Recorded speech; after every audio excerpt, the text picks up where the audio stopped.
Well, good evening, and just in time for TV47 weekend. This last Saturday of the month of November 2021. We have a lot lined up for you, but first things first, a look at our top stories tonight.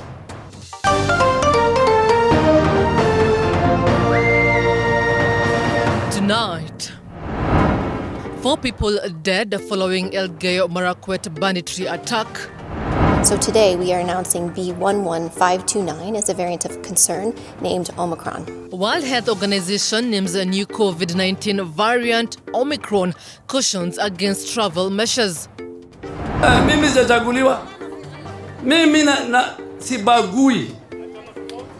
Na hiyo mara 3 nimechaguliwa na chama 3.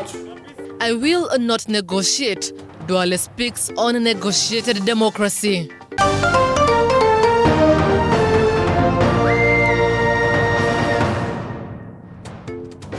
Well, 22047 is the SMS line. At W Grace Josephine at TV47 Kenya across all social media platforms is how you can be part of the conversation tonight. My name is Grace Josephine, and I'm not alone. Minnie Mbesa is a sign language interpreter this evening. Now on to a rather sad story. 4 people have been shot dead at Kapkoria County following a bandit attack in the area. The bandits are said to have made away with a known number of livestock. Vincent Karoki now explains. Tension is high in Kapkobil area, Elgeyo Marakwet County, after 4 people were shot dead by unknown assailants who made away with the livestock. So leo nasikia ya kwamba kuna watu wangu walicross, watu wa upande wa kwangu, wa Pokot bandits, walicross River Kerio na wakaenda kuattack upande wa Tot na kuiba no number of livestock na pia kuua watu. Kuna watu 4 nasikia mili yao ilipatikana hao. The 4 were hiding in the cattle when they were attacked by suspected bandits, killing them on the spot. Mambo ambayo ilifanyika leo kule Marakwet, mpaka yetu na ya Marakwet na Baringo. Hii mambo ya kuuana. Jameni imefika mwisho. Jameni hakuna mahali tunaenda. Kwa hii mambo ya insecurity. Unaona kidogo amani ikikuja, tunaenda mkutano, mkosita. Insecurity tunarudi mpaka mwisho. Tutafanya hii time mpaka lini? This comes barely a month after a mother and her 2 children were shot while harvesting millet in Olmoran area, Laikipia County. This method of stealing and revenging, which has been going on and along the Kerio Valley for some time, we want it to end. There's nothing you will gain by killing your colleague. There's nothing you will gain by killing somebody for getting maybe about 2 cows or even 4. And nothing you will gain. You will end up being miserable instead of being rich by stealing somebody's livestock and killing the same person. Marakwet East Deputy County Commissioner Simon Osumba has confirmed the incident, stating that the bodies have been moved to Tot mortuary. However, Tiati leaders have condemned the attack and urged residents not to indulge in banditry. Sisi na condemn ile uwizi ya mifuko na laani pia kupoteza maisha ya watu wetu kwa sababu ya mifuko ng'ombe. Jameni, tunasema tubadilishe njia ya kujijenga na kujimudu kimaisha. Watu wengi wamepoteza maisha yao kwa sababu ya hao wachache ambao wanaharibu usalama katika sehemu yetu. Katika Baringo ukiwa nje saa zingine tunaona aibu saa zingine. Bado tuko katika enzi ya kuibana ng'ombe na mbuzi. Jamani, naambia vijana wetu, vijana wachache tu ambao wamepotoka. Acheni tabia hiyo. Askari wanaoletwa na serikali kuja kuwalinda ni watoto wetu. Ni watoto wamezaliwa na mama. Ni watoto wamezaliwa na baba. Hawakutoka kwa mti. Tafadhali wa Pokot, askari wetu, vijana wetu wa Kenya wasirudishwe nyumbani kwao kwa sanduku kwa sababu ya silaha yenu. Vincent Karoki, TV47. Well, how unfortunate. Let's hope the relevant authorities will intervene in the Kerio Valley banditry attacks. Now, moving on to the COVID-19 warfare in the country. Countries around the globe are racing against time to reintroduce travel bans and restrictions in an effort to contain COVID-19 variant, commonly or rather now known as Omicron. Today, the World Health Organization Technical Advisory Group on Virus Evolution met to discuss the variant Omicron and rather to discuss if it should be classified as a variant of interest or a variant of concern. And according to the World Health Organization, the variant should be classified as a variant of concern. This variant has a large number of mutations, and some of these mutations have some worrying characteristics. The World Health Organization says infections in South Africa have risen steeply in recent weeks, coinciding with detection of the variant from designated as Omicron. Omicron is the 5th variant to carry such a designation.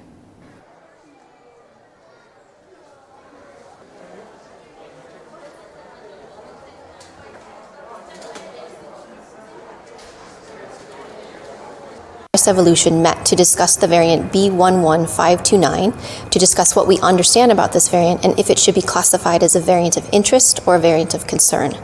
Based upon the information that we have, particularly from South Africa, they have advised WHO that this variant should be classified as a variant of concern.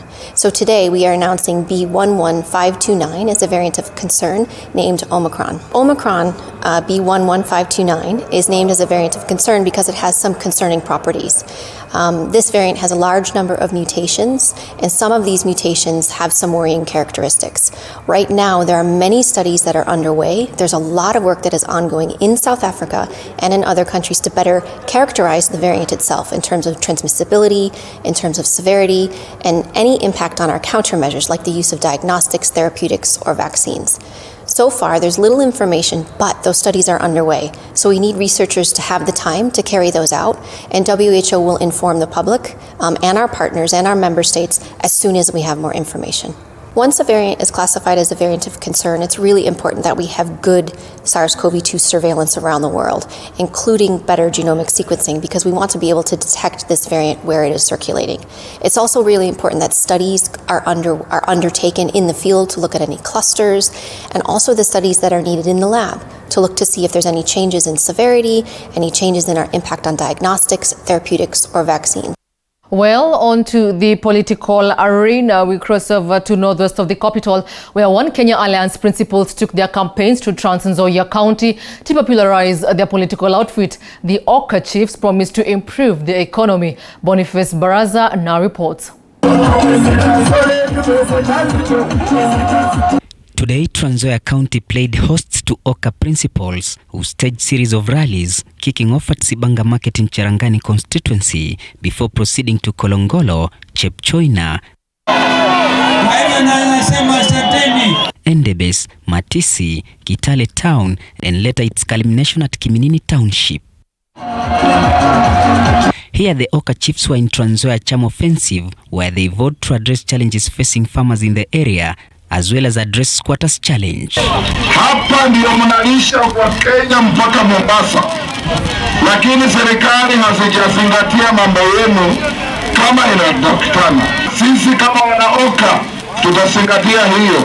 Nikiangalia pale naweza kuona mahindi, hata mnakausha mahindi, mnakausha.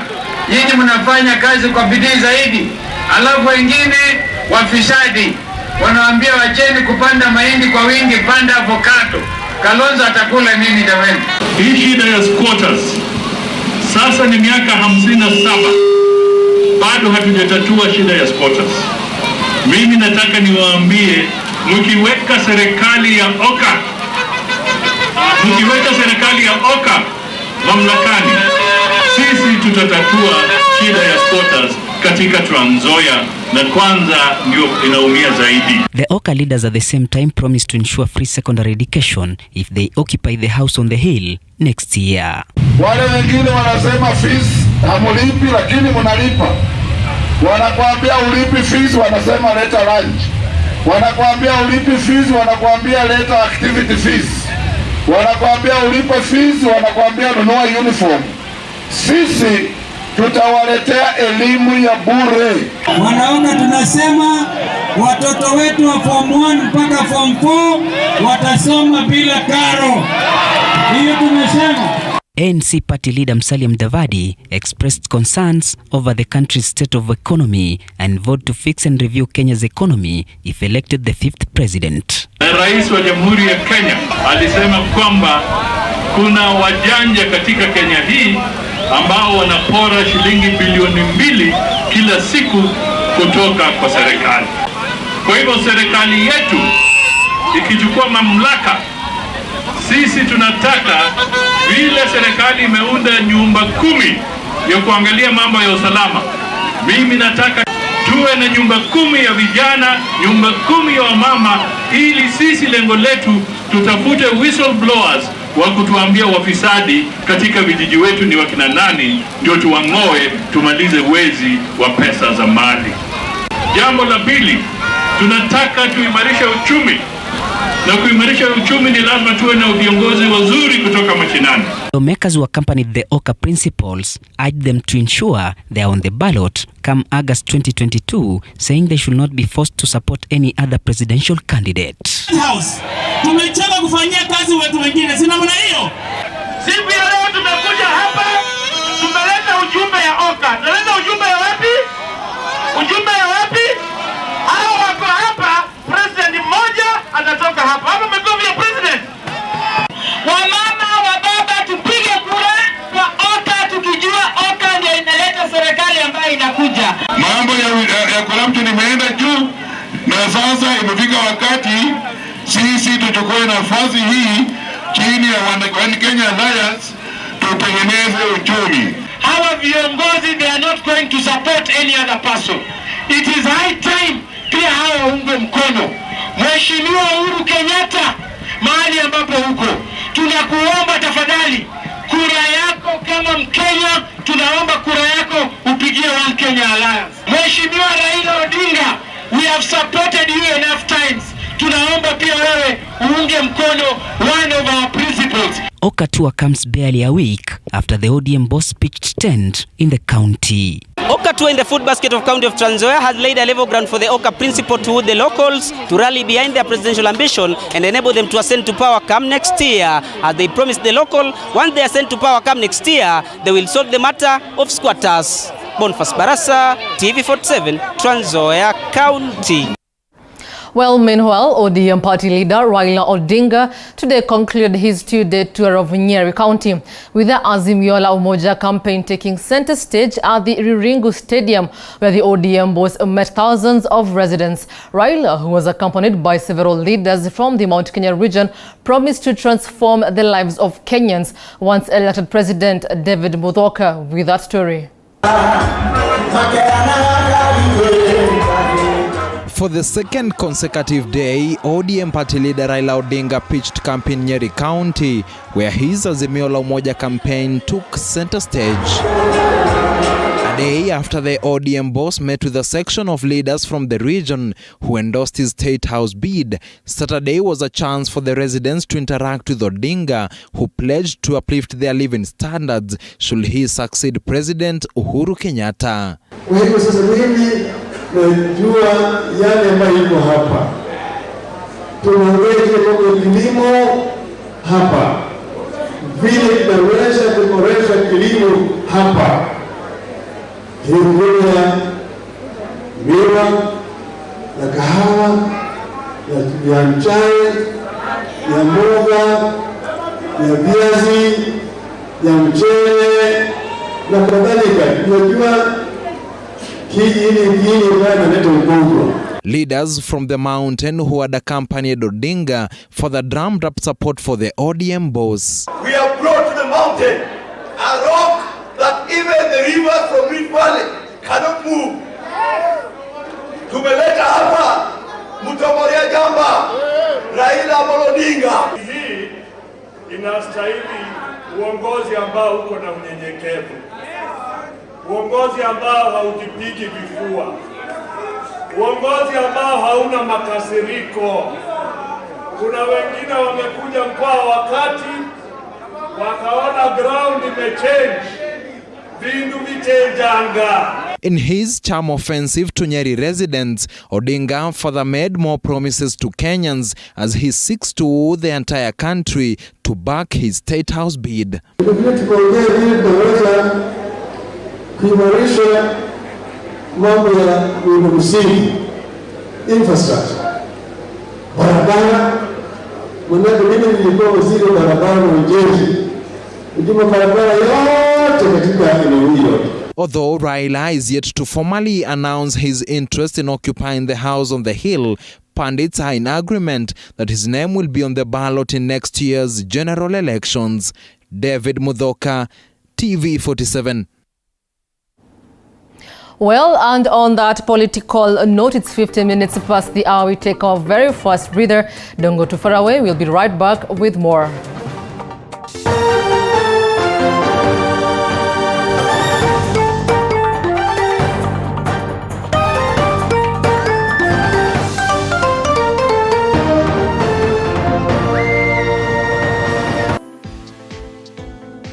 Entrepreneurs around the country are creatively grinding. I started with a borrowed phone.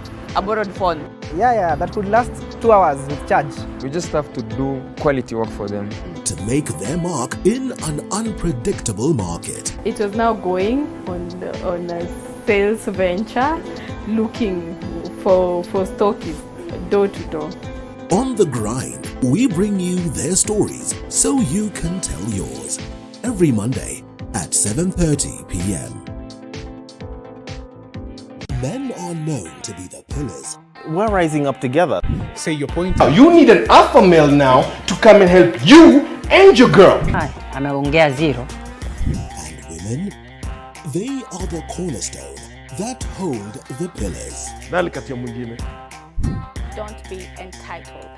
A man is peaceful, a man knows how to talk to a lady. This November, the Men's Conference brings a cocktail of diverse ladies to weigh in on various matters. Something I'd love more to see is men being able to exist as themselves. Tune in every Wednesday at 10 p.m.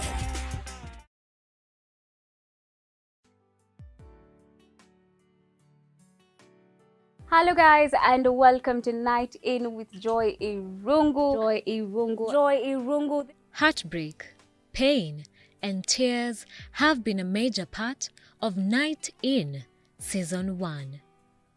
We thank you for being with us on this journey, and for this upcoming season, we will bring you more empowering stories that not everyone is talking about. This is the only show where we keep it authentic.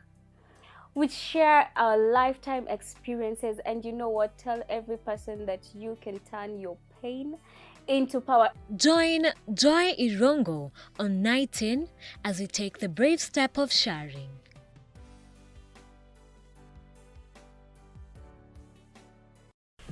The road to 2022 is becoming tougher. Nyuma ya wheelbarrow kuna economic model. And trickier.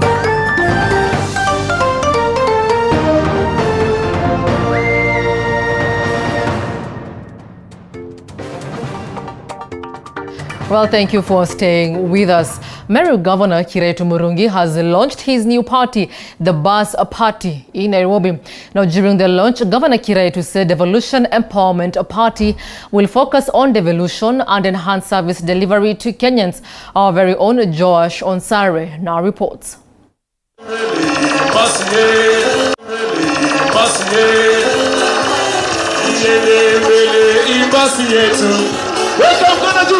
As political campaigns take center stage, various politicians have started the process of aligning themselves ahead of next year's general election.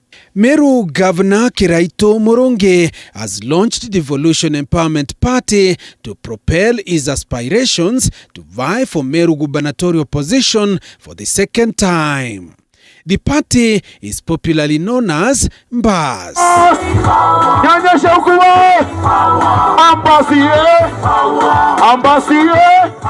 While addressing 5,000 delegates from across the country at the Bomas of Kenya in Nairobi, Kiraitu said the party will continue to champion for devolution. the party will vigorously fight for transfer of more resources to the counties.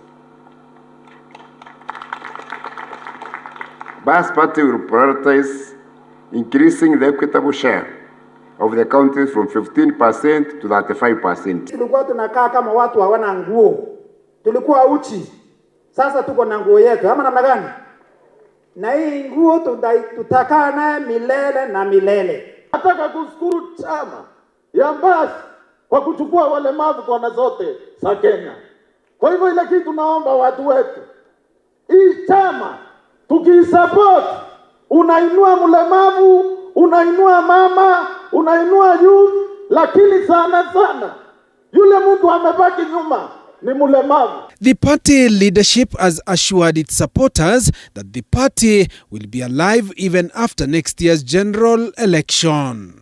We have said,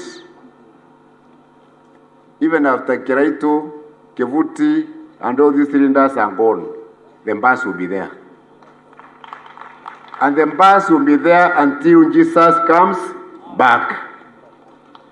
Are we together? When Jesus comes back, we want him to find to find the BAS traveling all corners of Kenya. Mimi nilikuwa nimeamua liwalo liwe nitakaa kwa BAS. Na nikakaa huko, na hata nilipoanguka siku kuwa na sababu ya kusema ati kulikuwa na makosa. Nilikaa huko, na wakati BAS imerudi, mimi ni mmoja wa wale ambao wamesikia furaha mingi sana. Further, Kiraito stated that the party will not field presidential candidates in the 2022 elections, but it will support candidates who have the interest of the community at heart. Presidential candidates in the market. And after the internal debate about each of those candidates, we shall democratically decide which candidate to support. So we have not decided who it is now. But as a party, we are going to have an internal debate. We see which of those candidates will best promote the interest of the BAS.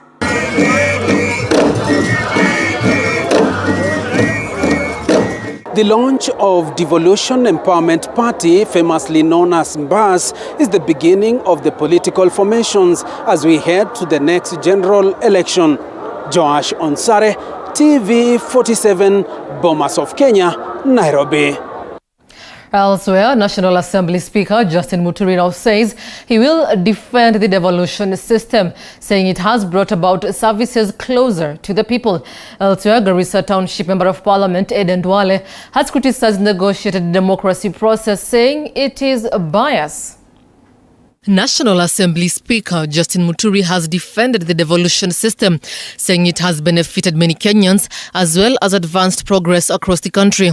Speaking at Masaba in Nyamira County, as he popularized his presidential bid, he criticized those trying to curtail the implementation of the process, citing that indeed power lies with the people. Njia moja ya kusaidia wale watu wako chini, na ndio katiba tuko nayo sasa ilifanya.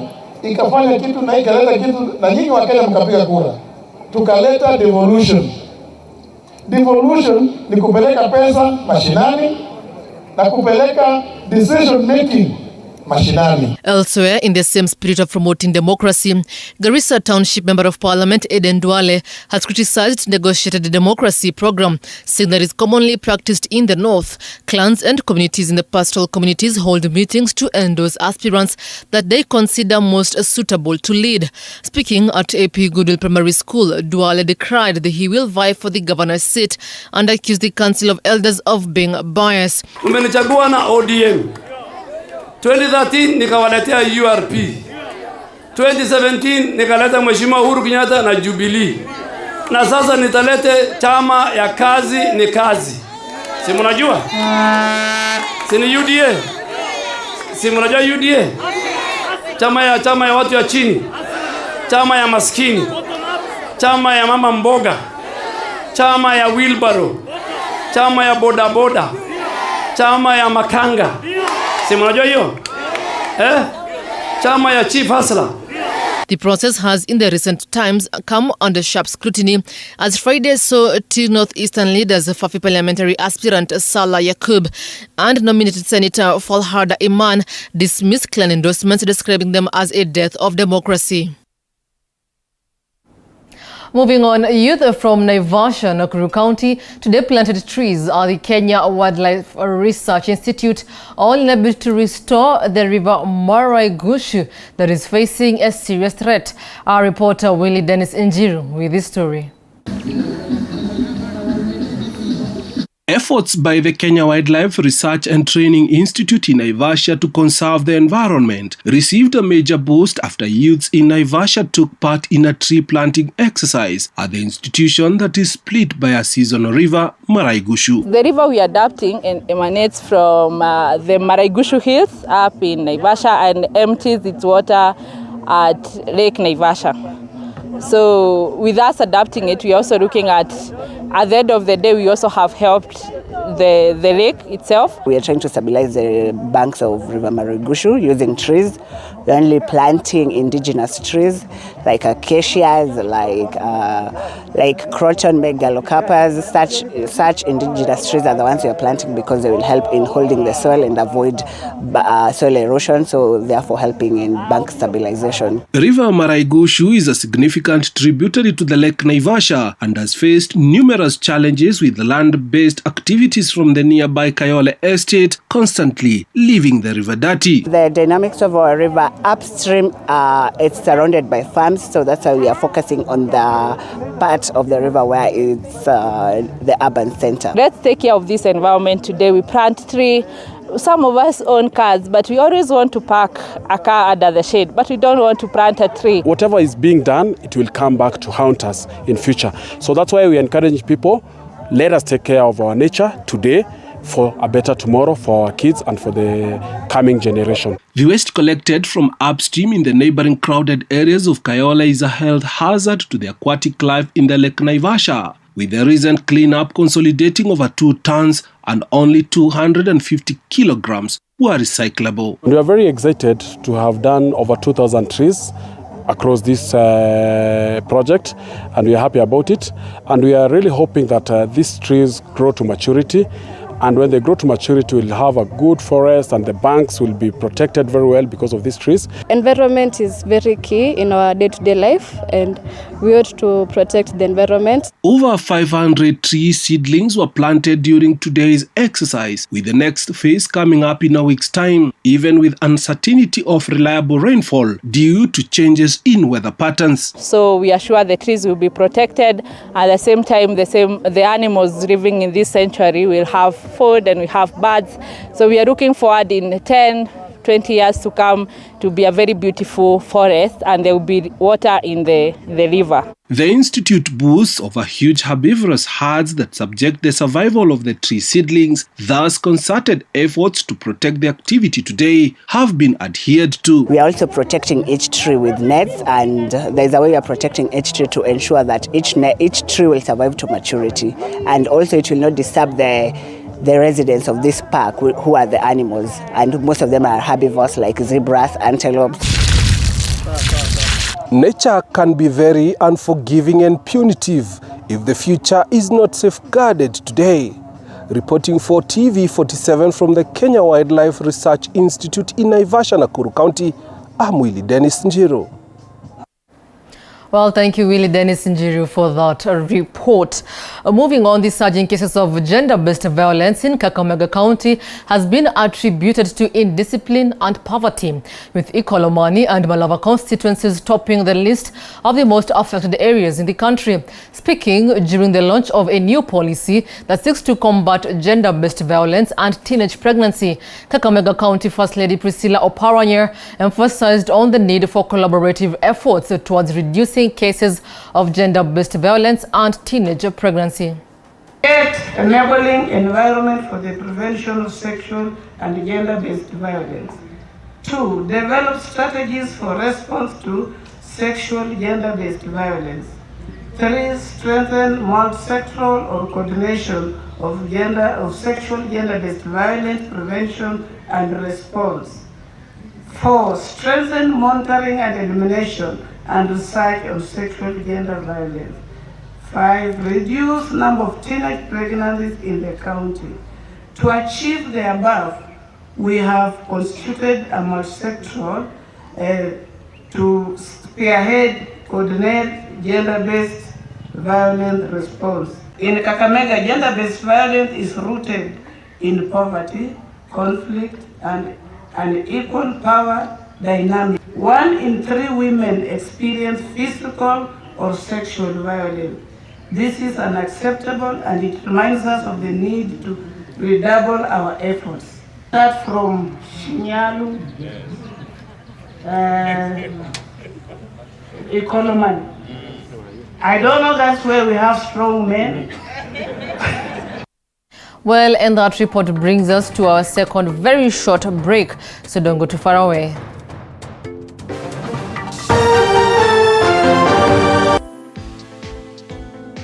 Entrepreneurs around the country are creatively grinding. I started with a borrowed phone.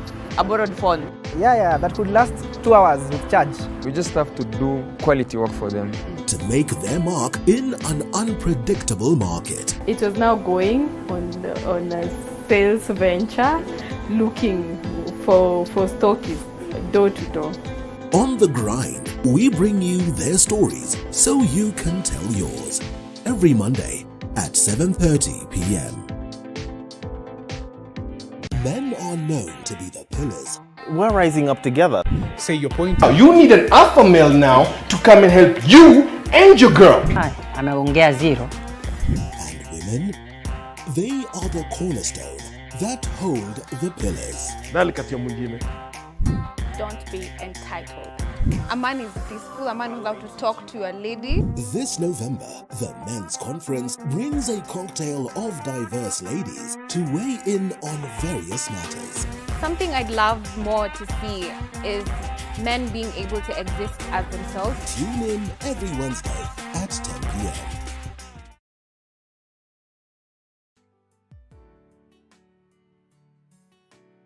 Hello guys, and welcome to Night In with Joy Irungu. Joy Irungu. Heartbreak, pain, and tears have been a major part of Night In Season 1. We thank you for being with us on this journey. And for this upcoming season, we will bring you more empowering stories that not everyone is talking about. This is the only show where we keep it authentic. We share our lifetime experiences, and you know what? Tell every person that you can turn your pain into power. Join Joy Irungu on Night In as we take the brave step of sharing.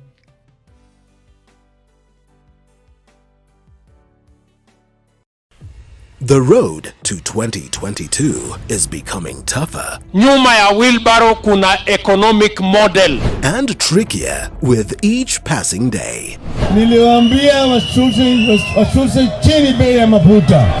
Political aspirants in a dilemma whether to change allegiance or not. How has RAILA and the handshake made Jubilee lose focus? You've seen Raila Odinga flying military choppers. Our people have never been called to Uhuru Park to unite. They have always united out of their own volition. Reduce your madness. Kenyans are suffering.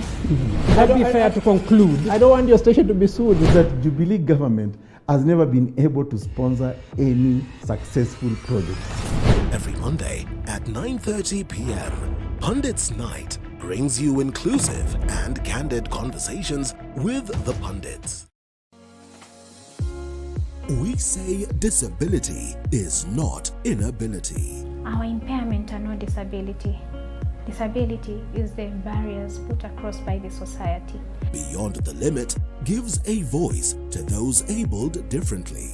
People with special needs can undertake a job, particularly that is customer service focused, as good, if not better than, people that are 100% abled. We bring you conversations of these great persons, round table conversations, and many more.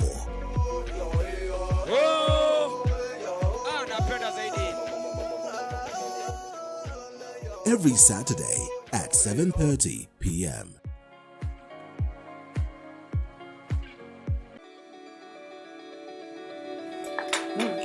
tasty. Yani chumvi imeonja kabisa, like you do not need to add anything. So the first thing you need as a beekeeper is a beehive. Yes. Even though I know I won't read it as that because when I'm engaging the time. You can handle it. But if you want us to reduce, we can reduce it. Wake up feeling fresh every morning and knowing that there is a morning show that's got you covered. It's the morning show built just for you. From local headlines, a comprehensive debate, entertainment, and so much more. I'm always thrilled joining you every Monday to Friday from 6 a.m. to 10 a.m. only on TV 47, the home of untold stories.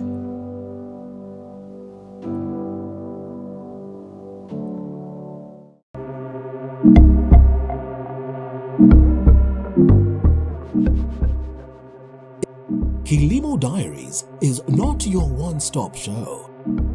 Sandra Wahito is always on the move to different counties, different farms, and it's always unpredictable. Animals,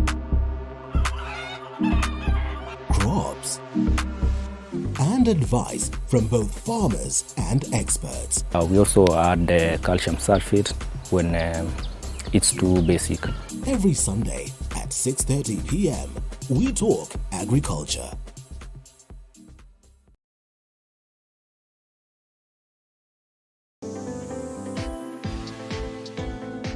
Entrepreneurs around the country are creatively grinding. I started with a borrowed phone. A borrowed phone? Yeah, that could last 2 hours with charge. We just have to do quality work for them. To make their mark in an unpredictable market. It was now going on a sales venture, looking for stockists door to door. On the grind, we bring you their stories so you can tell yours. Every Monday at 7:30 p.m. Men are known to be the pillars. We're rising up together. Say your point. You need an alpha male now to come and help you and your girl.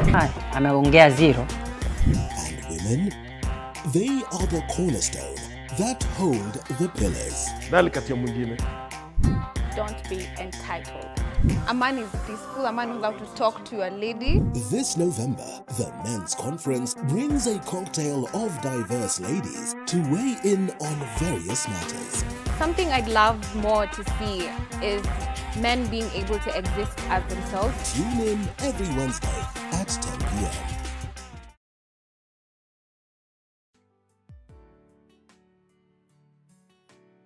Hello guys and welcome to Night in Joy in of Untold Stories.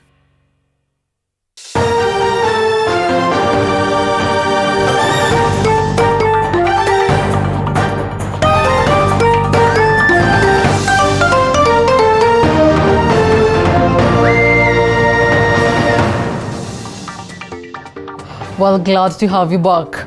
More than 1,000 boys from the Syria clan of the Maasai community are set to undergo a month-long rite of passage in Transmara South, Narok County that will culminate with their graduation as junior elders in January. Speaking in Logorian, where he was joined by other Maa elders, Narok Governor Samuel Ole Tunai pledged to support cultural practices that enhance education and values of life among members of the Maa community. Governor Tunai, however, warned that the county administration will not relent in the crackdown on retrogressive practices that have been witnessed in the region, such as underage marriages as well as female genital mutilation, otherwise known as FGM.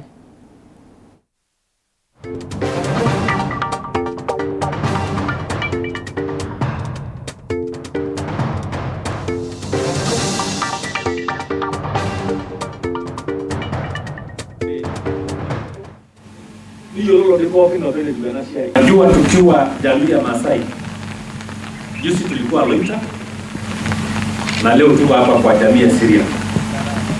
Na kama jamii, sisi ni watu ambaye pia tunaheshimu mila na desturi ya jamii yetu. Na hawa vijana ambaye umeona hapa, hata unaona leo ni wachache sana. Kwa sababu kama jamii tumesema lazima vijana wote waende shule. Ndio unaona hata hawapo hapa, wako shule. Shule ikifungwa ndio utaona wengi wao wako hapa. And now from the business desk, a farmer in Migori is reaping big from planting herbal medicines and spices through the organic green system. Fred Odhiambo has been farming 43 different types of species of herbs since 2018, which after harvesting, he blends them and sells them to buyers in Nairobi.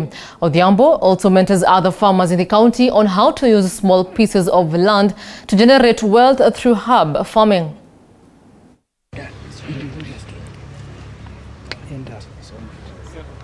The ginger, then the color. The ginger. We have this problem of farms are very small, so I started an initiative of using a very small farm to make your own food, and from there I started doing spices and herbs. So we also do those spices and herbs and also sell it to our market. Also advise people to use herbs, because once you've used herbs, you know that you are correcting maybe your health status. We have yellow dock, we have Artemisia, that's a malaria plant. We also have insulin plant. I am a client to Fred. I am always interested in herbs, the fact that they are medicinal, and I think by meeting Fred, I've been able to sort out a few of my health issues. An example being high blood pressure and weight.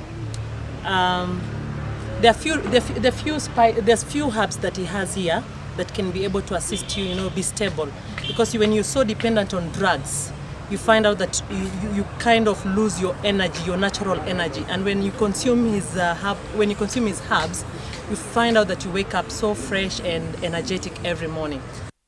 Sugarcane farmers from Western Kenya sugar belt have decried the importation of illegal sugar from Uganda through the Busia border. While speaking after a regional meeting with sugarcane farmers in Busia, Peter Odima, who is the National Secretary General of the Kenya Association of Sugarcane, demanded that the government and relevant ministries to address the issue of illegal sugar with importation within 14 days.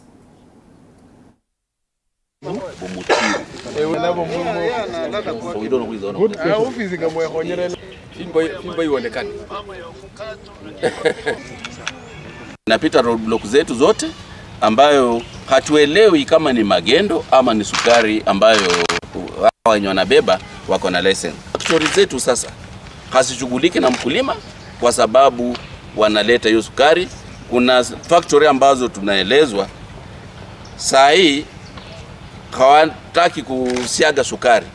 Wao wanaleta hiyo sukari ya magendo inaingia, alafu wana repackage na wanauzia inauzwa. Kwa hivyo hii vile imekuja imeflood market. Kwa hivyo ikiendelea na serikali naona bila kuisimamisha, tunahofia kwamba factory zetu zitakuja fungwa. Naomba watu wote ambao wako katika Bungoma County, Busia County, vijana wetu hata Kakamega, tuongoje haya magari barabarani, hata tusichome. Tuone ya kwamba hawalipi kazi, tuone ya kwamba kumbe sisi wakulima tuko na kilio. Serikali isipotusaidia. Kwa sababu tumelia kwa muda mwingi, tumejaribu wabunge wetu hawatusaidii. Tumejaribu magavana wa area zetu hawatusaidii. Tunajaribu kila jambo, hata wa MCA ambao wako kwa county hawatusaidii. Sisi katika Kenya hizi kama wakulima tutafika wapi? Tunaelekea kwa kura ya 2022. Tunajua kuna watu wakubwa katika serikali hii ambao wamesimama kura, ambao wanatafuta pesa za kuhakikisha ya kwamba watafanya kampeni yao 2022. Na tunajua ya kwamba baadhi yao ndio wale ambao wanaingiza sukari katika nchi ya Kenya. Moving on, 40 youths from different parts of the country have undergone a 6-month training to strategize on peace tactics during the electioneering period. The 40 peace ambassadors, dubbed Peace and Youth Envoy, trained by Professional Criminologists Association of Kenya, will impact the skills to other youths and groups that will be formed in different counties. During the Peace Ambassadors graduation ceremony, mobilizers urged peace promoters to use the Nyumba Kumi initiative, Boda Boda riders and other youth groups as vessels to pass the message to the grassroots level. Leaders were also called upon to preach unity as they campaign across the country.